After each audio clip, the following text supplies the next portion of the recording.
Hey guys, I think I'm live right now. Hopefully, I did it right this time. I made sure that I hit the go live button. So, hopefully, I never make that mistake again.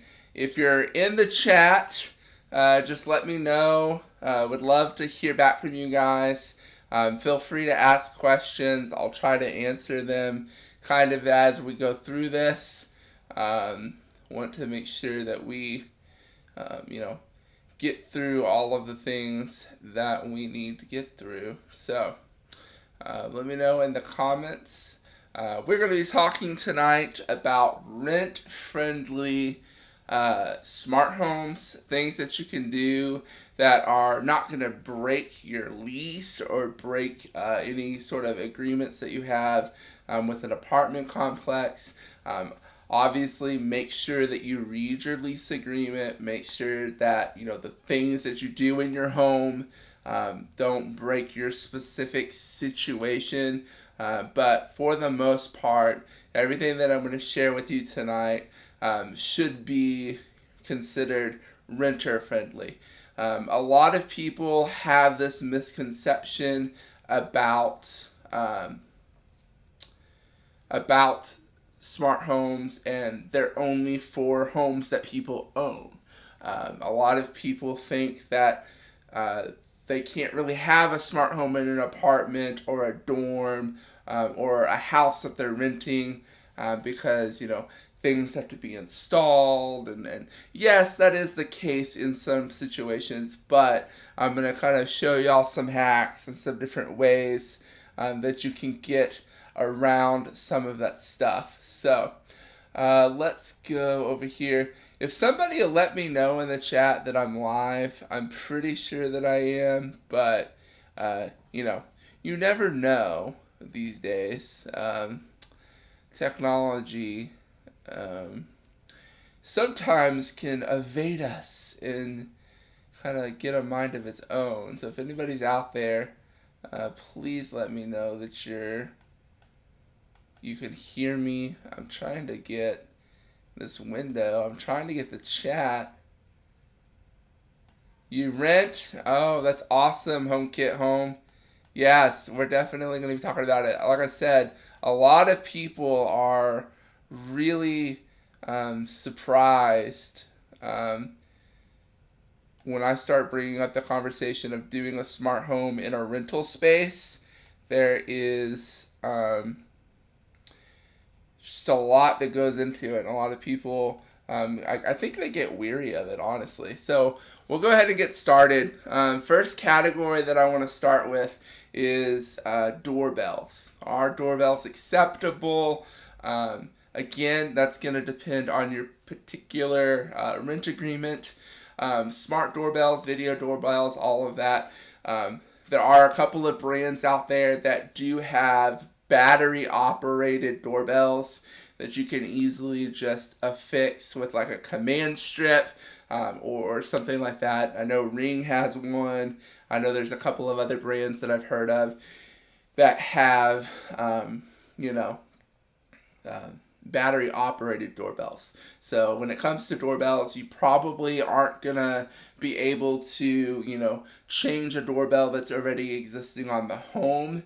But if you do get a battery operated doorbell, that is a way to have a doorbell or a smart doorbell that is compatible with a smart home. So next thing I want to talk about is security systems. Usually if you're renting a house, you can have a security system. It's a little bit more frowned upon, like in dorms and like apartment settings. Not to say that it doesn't happen, but there's a lot of do-it-yourself security systems. I know Nest has one. I know Ring has one. You have Simply Safe. A lot of these brands, and they just come with little contact sensors that you can affix to your doors and to your windows. And I actually have a buddy of mine that has the Nest security system, and I actually asked him to set it off once because I wanted to actually see how loud it was in comparison to these ones that you get through like ADT and Brink, like professional security systems. And I was incredibly surprised with how loud that little speaker is. It definitely, if I was breaking into someone's house, I would be running. The great thing about those DIY systems is, again, they just, all wireless, just stick to your windows and your doors, and then you plug it in, into an outlet, and basically it just sits on either a counter. I know the Nest one sits on a counter.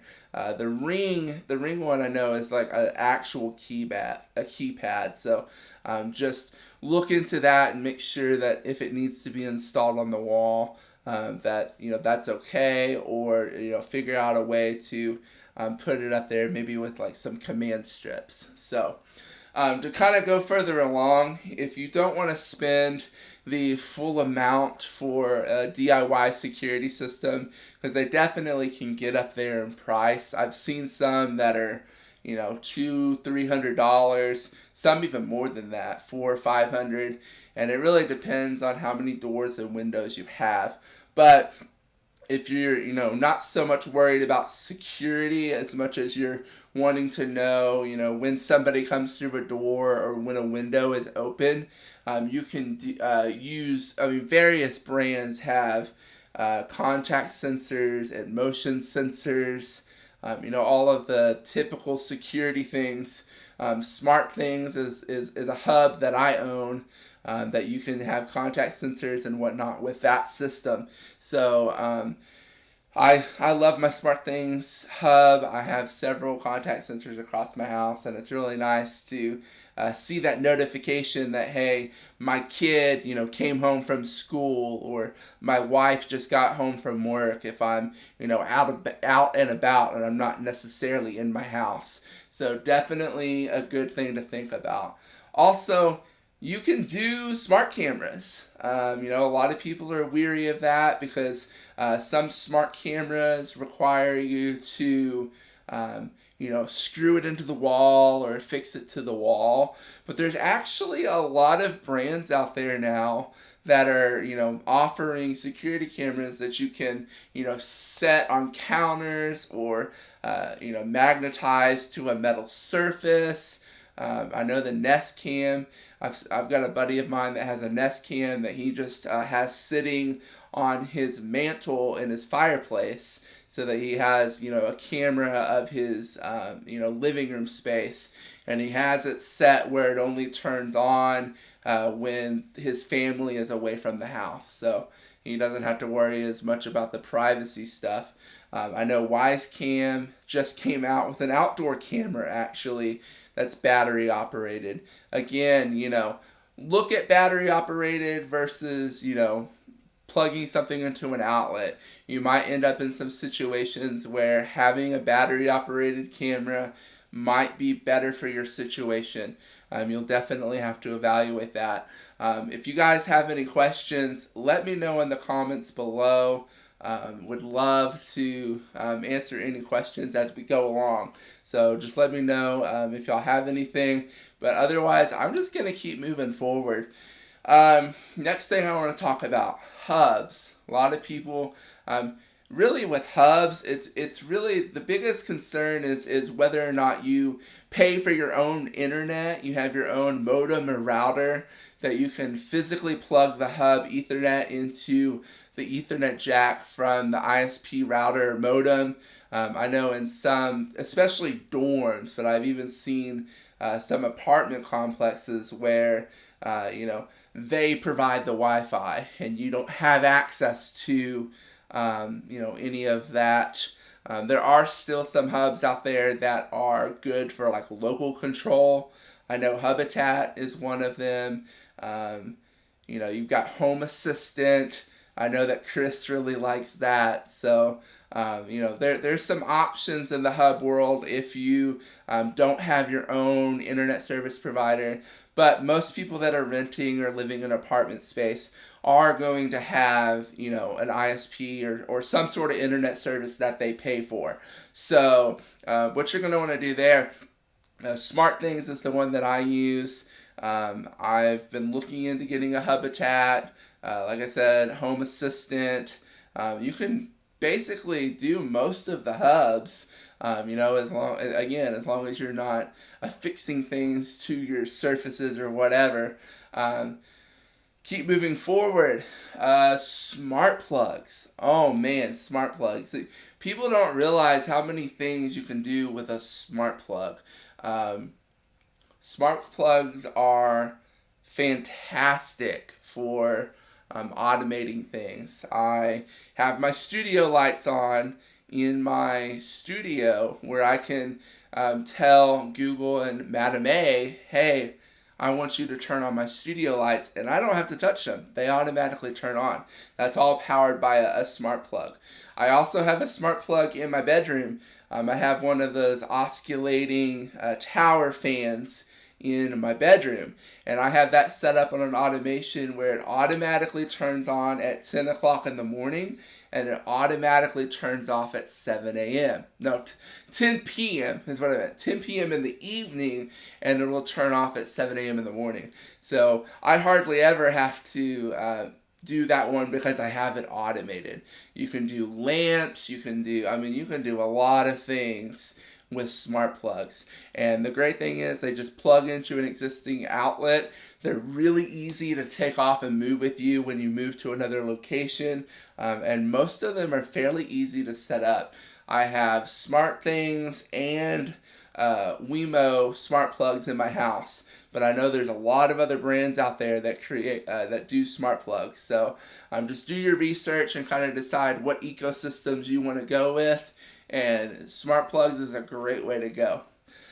Another area where a lot of people really don't think that they have this option in renting is smart locks.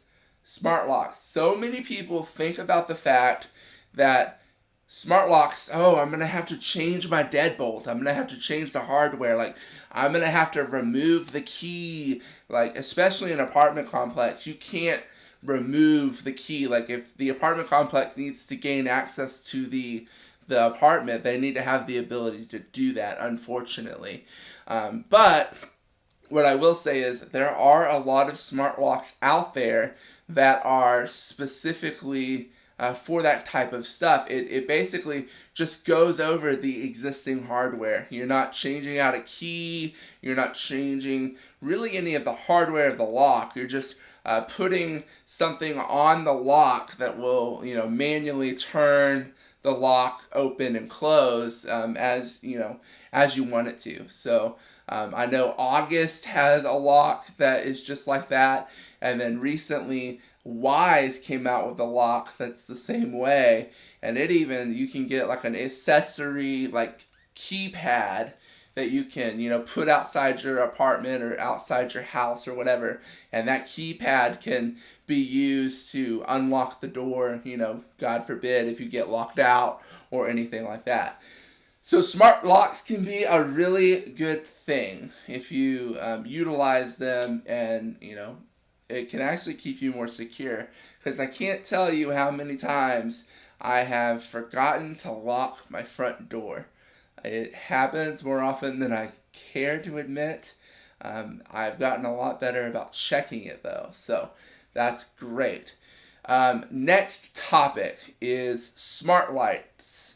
You can change light bulbs to your desire. Just make sure that you save the old light bulbs so that when you get ready to move, you can take your smart light bulbs out and put the old light bulbs back in. I personally love my Philips Hue lights. I love the things that I can do, the different color schemes that I can do. 16 million colors, people. I get really creative with that sometimes. I have Philips Hue in my nightstands. I have them in my living room. Actually, I have smart lights in here, but they're Wise. Wise bulbs are good, but they're just white lights. So if you don't want to have fun with the color, you can do that. There's a lot of other smart light brands as well. I've heard of Lifix. Lifix I've heard really good things about. And then I've heard about, oh man, sorry, I just had a hiccup or something. I've heard about a lot of different brands like Lifix. I'm trying to think of what that other one is. Oh man, I am losing my mind today. like I said, there's a lot of smart light brands. As long as you're not like replacing the fan or the light fixture or doing any of that, like actually replacing the light bulb, like I've got a Shelly Duo right here, like the actual light bulb, then you're good to go. Man, I am clumsy as all get out today. Shelly Duo. This is a great light that I am looking forward to checking out. A buddy of mine sent it over to me to check it out. So, anyway, so to move on, smart speakers. We're going to talk about smart speakers. So, smart speakers are great. I love the voice assistants. You've got Google Assistant, you've got Amazon Alexa, and you have Apple HomeKit or HomePod. HomeKit is really what it is, but HomePod is like their speaker. So if you're wanting to have like a smart speaker, they have the Google Home Max, which is like this big, but another buddy of mine, and I've got a lot of buddies, like I've realized that. I've got a lot of buddies with smart home tech. Surprising considering I have a smart home channel. But he has one of the Google Home Max big speakers with Google Assistant built in. And we were listening to some music one time. And man, the bass on that for being it's obviously a bigger speaker, but for the size it was, I was very impressed with the bass and the amount of volume that thing can put out. I know that Alexa also, I think it's called the Echo Plus. It's a little bit smaller than the Google Home Max, but it's definitely a good sounding speaker from what I've heard. And then of course the Apple HomePod. Having voice assistants is amazing. You can sit here and say, Google, do this, or, Madam A, I don't want to say her name because she's in this room and she's going to start yapping off about something. But anyways, you can talk to them and say, hey, turn on my lights, or turn off my lights, or turn on this fan. As long as you have things configured within your smart apps, you basically, almost every one of the major brands, the hubs, I have smart things that can be controlled by my Google and Alexa. My Philips Hue can all be controlled. My Wise bulbs can all be controlled. Basically, everything in my house that is smart, in one way or another, I can control it with the voice assistant, which I love. And again, you can set those on counters, on bookshelves, on tables. You can put those there, and it's great for your smart home. Next thing I'll talk about, smart displays. If you want to take your voice assistant one step further, if you want to just go above and beyond and you want to have a display, Google and Alexa both have displays. You've got the Google Home, what is it called? Google Home Hub, there we go. There's the Google Home Hub, which I have, and then they have the newer one that's bigger, is the Google Nest Home Hub, which is bigger and it has a camera on it. If you don't want the camera, like if you're going to have it as your clock in your bedroom or anything like that, then I would highly recommend seeing if you can get a hold of a Google Home Hub. It's, an older generation, but it's just as good. It's what I use here in my house. I've had it by my bedside, absolutely loved it. I can, have it turn the display off whenever it detects that there's no lights, so it doesn't bother me when I sleep. Currently, it's actually sitting in my kitchen, and I can ask Google to, play Netflix, or to, pull up a recipe if I want to, Chromecast something over to the hub that I can see. I do have all of those options, which is great. What about the Brilliant? Honestly, I haven't even looked into the Brilliant. I've heard of it. I've had a couple of other friends mention it, but I have not personally used it.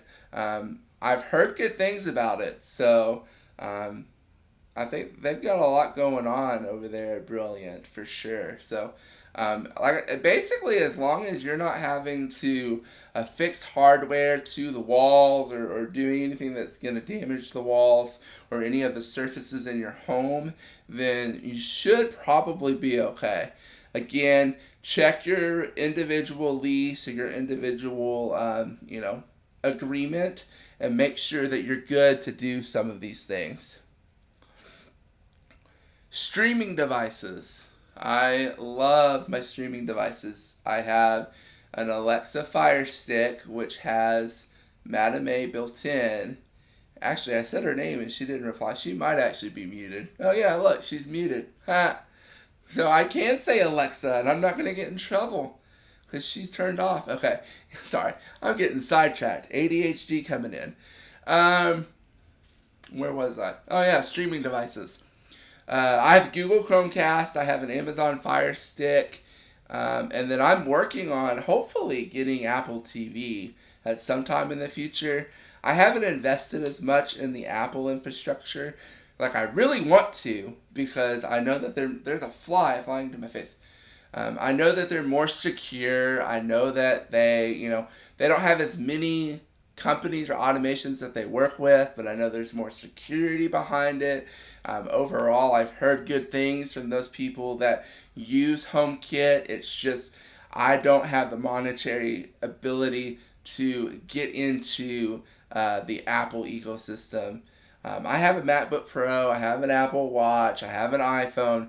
I basically have already adopted Apple, just not from the smart home side of things. So I'm hoping that'll change in the future. Oh, don't say. Okay, sorry, don't say it. I don't want to set off other people's Madames. I will keep that in mind. Thanks for reminding me daily. The Daily Poop Clogger. That sounds like that's a very interesting name. Do you have a channel where you unclog toilets? Sorry, again, getting sidetracked.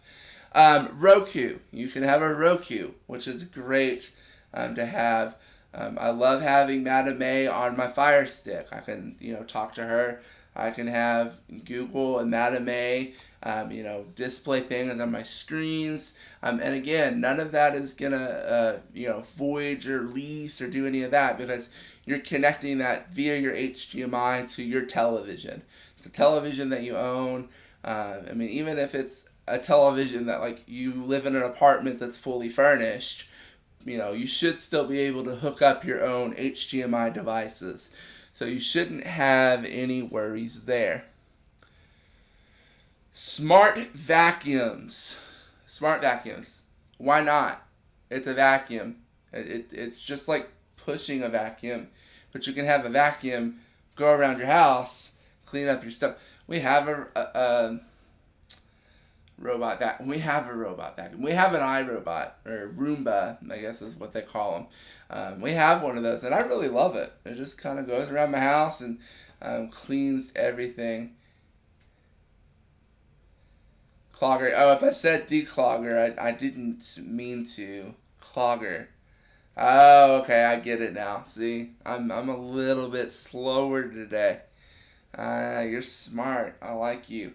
Anyways, smart vacuums. You can set them on schedules. I have mine set up to run Tuesday and Friday at 11 a.m. Typically, if it wasn't the pandemic, I actually wouldn't be at home during that time. But right now, I'll be sitting in my office on a meeting or something, and I hear, whoo, and it starts going off. And I'm like, oh, fun. Go turn it off. But it's really nice to have a robot vacuum.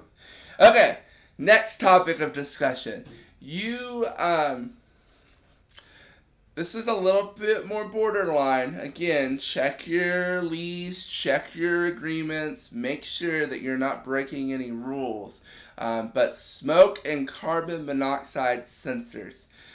Most apartments, even houses for that matter, apartments, dorms, all they're going to have is a smoke detector. Nest does make the Nest Protect, which does both smoke detection and carbon monoxide, and they do have a battery-operated model. So they do have one that you can set on a counter, you can, stick it on a wall. Again, just read your lease, make sure that you're not breaking any of those agreements. But if you, really care about having, carbon monoxide detection, then Nest Protect is definitely a way to go. They are battery operated. They have battery operated models. I know that. You're asking about what Roomba do I have? We bought our Roomba off of Facebook Marketplace. My wife found it for like $60 or something. It's an older model. It's not uber fancy, I'll be honest. I'm probably gonna get it replaced at some point because it is like one of the first generations. To be entirely honest, I'm not even sure what the model number is. The family that we bought it from was Hispanic, so it actually only speaks in Spanish. So I don't even know how to change the settings because I don't know Spanish, and I personally haven't taken the time to look up the manual on how do I turn this Roomba back into speaking English. Because every time you've got the 980, which one is that, Chris? I know they've got some of the Roombas that are they do like not room detection, but they like map the rooms. Like mine's just one of the ones that runs aimlessly, and unfortunately, it probably jacks up my electricity bill because it doesn't know where it's going. It just kind of follows the walls. Is the 980? Is that one of the ones that can do the room detection or the mapping or whatever, so that it's a little bit more precise? You'll have to let me know. Use Google Translator. I might actually have to try that. That's a great idea. I'll have to see maybe if I can mess around with it enough to get... I was able to figure it out enough to set up the schedule. I was able to figure it out enough to get the schedule going. It's a few years old, so it does map the rooms. Sweet. Yeah, I definitely want one that maps the rooms as well. It's definitely on my bucket list. I have a very long, growing list of smart home devices that I eventually want to own. I'm hoping that as my channel grows bigger and I'm, able to be supported a little bit more monetarily, that I'll be able to go out and bring more smart home products into my home and really kind of get to that more advanced level. So that is the dream. That is the hope. If you haven't subscribed, go ahead and hit that subscribe button. It gets us one step closer to me bringing more products to you that we can review and talk about. So, just a few things that I want to talk about that you might want to skip. Again, use your own discretion. If you feel comfortable doing it, do it. But use your own discretion because you're going to have to put it back whenever you leave your living situation. And again, make sure that it doesn't void or break your lease or do anything like that. But smart thermostats. There's a lot of wires that go into controlling HVAC systems, and every HVAC system is different. When I put my Nest in, I only had half the wires. There's so many wires. So make sure that you feel comfortable doing that. If you're gonna put a thermostat in your living situation, if you're renting, then make sure you take pictures of where the wires were on the old thermostat. Make sure that you've noted properly, hey, this is how I put it back together, because you're definitely going to want to do that. Another thing is in-wall dimmers. Be really careful when it involves electricity. You don't want to electrocute yourself. Make sure you turn off your circuit breakers, but you probably shouldn't do in-wall dimmers either, just because that can cause some apartment issues. And then if you start having electrical issues and, God forbid, your rental place goes up in flames, then you're at fault for that. So be wary with thermostats and in-wall dimmers. Another thing that I'll talk about, this is something that I've been working on, but Shelly has been so kind as to send me some of their relay switches, and I've seen a lot of cool videos on YouTube. I actually have a Shelly 1, a Shelly 1PM, so this is just the relay switch. This is the relay switch with the power metering, which is awesome. And then they have the Shelly 2.5, which is 2 relay switches with a roller shutter. And then they also sent me an LED controller. I'm actually going to be using this LED controller to replace my existing controller for my lights on my garage. If you haven't seen that video, I put an LED strip above the top of my 2-car garage, and I ran all the wiring through my attic. I made an entire video about how I did that project, so just go check it on my channel and you can find that. But I'm going to make a future video about this and how I'm going to use it to replace my existing setup, and then I'm planning to use more of these Shelly relays. But one thing that I've learned with the Shelly relays from watching YouTube videos is, if you feel comfortable, now make sure you feel comfortable, but you can rewire or take, extension cables or various different electrical devices, and you can actually wire in a Shelly 1 or a Shelly 1 PM, and now you have a plug, or not a plug, but you have an extension cord or a lamp or whatever you want that has the ability to be controlled by a smart home. So, this is something that if you're, wanting to do, again, this is a little bit more advanced. I'm still learning about Shelly and their products, but I'm really looking forward to this. If you're wanting to buy any Shelly products, you can go out to my Facebook and my Twitter page. You can actually get 10% off right now until I think the end of August if you want to go buy any of the Shelly products. I'm really looking forward to doing some of these videos to really get that going. So, do we have any more questions? I want to make sure I've gone through quite a bit of stuff. I just want to make sure if y'all have any questions, if y'all feel like maybe I missed something that you thought maybe I could have mentioned in a smart home apartment setup.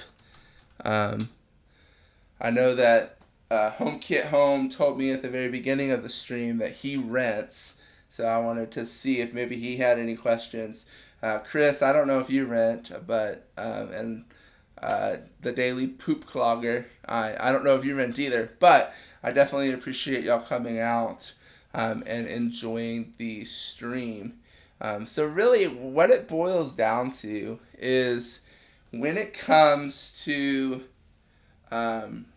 renting spaces and doing apartments and dorms and renting a home, you're not really as limited as you think you are. Yes, there's a few things like thermostats and in-wall dimmers that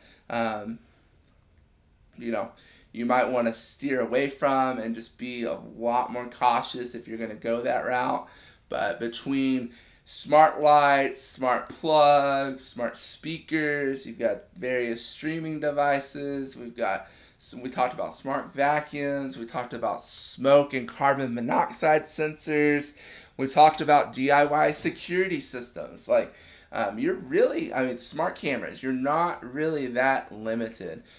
Smart doorbells. Just be mindful to read your lease. Make sure that you're allowed to put things on the wall. You're allowed to screw things into a wall. Make sure that's kind of those gray areas. But for the most part, everything that I talked about in this video can either be put on a bookshelf, put on a table, put somewhere in your apartment or your living situation. So, want to make sure there's you're in a rental too, so you know that you want to make sure your tenants aren't changing things. Like, what are you afraid that your tenants might change? Just kind of more specifically. Obviously, most cases, they're not supposed to enter your residence without at least letting you know, or if there's some sort of maintenance request. But I have heard of some apartment complexes not fully adhering to those rules. Chris, your daughter just moved into a new apartment. Is she living in the area, or is she out of state? I obviously don't give me too much detail, but that's awesome. Is she wanting to do anything with a smart home, or is she one of those ones that doesn't really have an interest? Like my wife, she, I wouldn't necessarily say she's against the smart home. She just gets frustrated when the automations break. She kind of lets me have the smart home because she knows that I enjoy it as a hobby, and I do kind of have a YouTube channel where I talk about it. So like, she's okay with that. It's about 3 hours away. Awesome. So hopefully you'll get to go. I just can't speak today. Um, maybe maybe you can show her some of my videos and show her the fancy smart home things that she can do with her new apartment. Oh, only what I set up for her. So I'm gonna guess, Chris, that you're not gonna set up Home Assistant in her apartment because God forbid if it breaks, she's not gonna know how to do anything about it, and you're not gonna want to have to drive 3 hours to her apartment every time it breaks. So you're probably gonna go like, if anything, Smart Things Hub or something like that. Switches, thermostats, fixtures. Yes. You are right there, Clogger. Yeah, so basically anything where you have to physically deal with the electricity side of your living situation, whether that be fixtures, fans, light fixtures, wall outlets, light switches, anything that involves messing with that, I would highly recommend kind of staying away from that.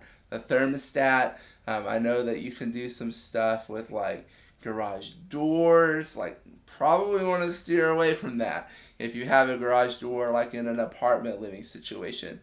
You definitely don't want to get yourself in a situation where your landlord is going to get mad at you because you did something, or you accidentally made a mistake, and God forbid something broke. Oh yeah, another thing about Shelly. I know me and Chris were talking about this, but Rob over on the hookup, he used one of these Shelly relays and is able to control his garage using a Shelly product. Like, this thing is only like $10. It's not even that expensive, and he didn't have to pay the $50 or $60 that it is for the MyQ. So there's definitely ways that you can use things like Shelly and Home Assistant and some of these more advanced smart home things in order to complete projects for cheaper. You just have to make sure that you understand the mechanics, the electrical side, things like that. That can be where it gets a little wonky. So, ow, sorry, my back's hurt me. 3 hours away. Only what you set up for it. So I'm glad that I'm correct, Chris. I feel pretty smart. If they do... Yeah, definitely. I mean, get a lease contractor. Make sure you know what you're doing. Like I said, take pictures of the wiring for the thermostat. Like, I don't even really feel comfortable opening that jar of worms. But if you really, really, really want to get into messing with outlets and switches and fixtures and things, just know that you're gonna have to put it back. Gonna have to put it back, and you can't pull the excuse, oh, well, I don't remember how to put it back. Your apartment complex is gonna get mad at you. Your landlord is not gonna be happy. Make sure that you know what you're doing. And like the daily poop clogger, what he said, make sure that if you at all are hesitant, make sure you get a licensed contractor. That is one way to. I mean, again, it's a rental situation, so even some contractors, if they know you're in an apartment or you're in a renting place, like some contractors won't even do it, like because they don't want to have the landlords coming after them in the future. So just, again, be cautious. If there's no more questions, I think I've covered everything that I really wanted to get done in this time. Looks like we're going to be done a little bit early, which is nice. I try to slot about an hour for these streams. I don't really like to go much longer than that. Let me look and see how we're doing. We've got 2 viewers right now. I'm going to assume that's Chris and the Daily Poop Clogger. But we've definitely we had a couple of people, which I really like it when people come into my streams because it makes me feel good about myself.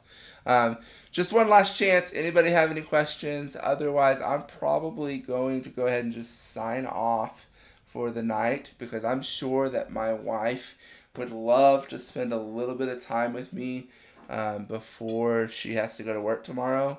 So I'm going to give it a second in case anybody just happens to be typing.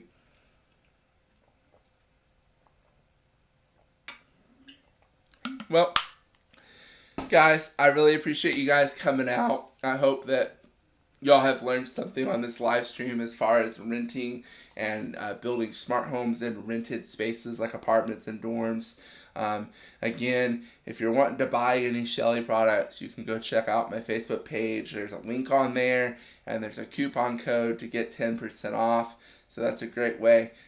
Yes, Chris, I love sharing. I love talking about the smart home. It's a hobby for me. I mean, Chris, me and you work together. I mean, we've talked about it off and on. I really enjoy the smart home, and I feel blessed that I was able to start this channel about a year ago. So we're just going to keep pushing forward. I'm hoping to start making content again now that everything with the pandemic is slowly getting better, and hopefully things will kind of even out my schedule where I can actually make some more content. I'm going to be, again, making some videos for these Shelly products, and then I definitely have some other things coming down the pipe. So my plan for the future is to stream every other Thursday. So like I streamed tonight. So next Thursday I'll just post like a video, and then the Thursday after that I'll live stream again.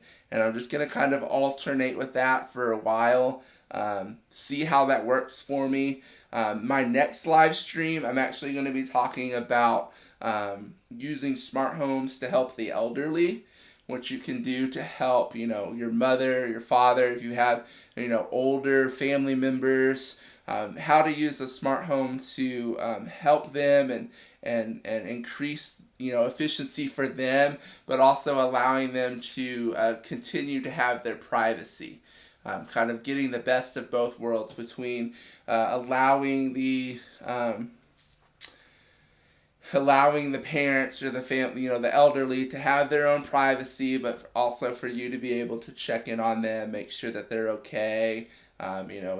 If things do happen, you can get notified of, hey, like, something has happened, like, they haven't gone out of their house in 24 hours. Like, I know that my dad almost always goes and sits on the porch, like that kind of stuff, so that you can, go check on them, make sure they're okay, that kind of stuff. So I'm really looking forward to that stream in 2 weeks. And then I've got some other content that I'm really looking forward to getting to you guys. So, again, every other Thursday night at 8 p.m. Central, I'm going to stream, and then I'll do videos on the weeks that I'm not streaming. That's kind of what I'm going to go with for now. And then, if that works out, maybe I'll increase it to where I'm releasing a video every week and doing the live streams every other week, or vice versa. Like I said, I'm just kind of figuring it out as I go. So I'm going to go ahead and sign out for the night. And I hope you guys found this helpful. And I wish you all a wonderful Thursday evening. So I will talk to you guys later. This is the Smart Home Butler signing off.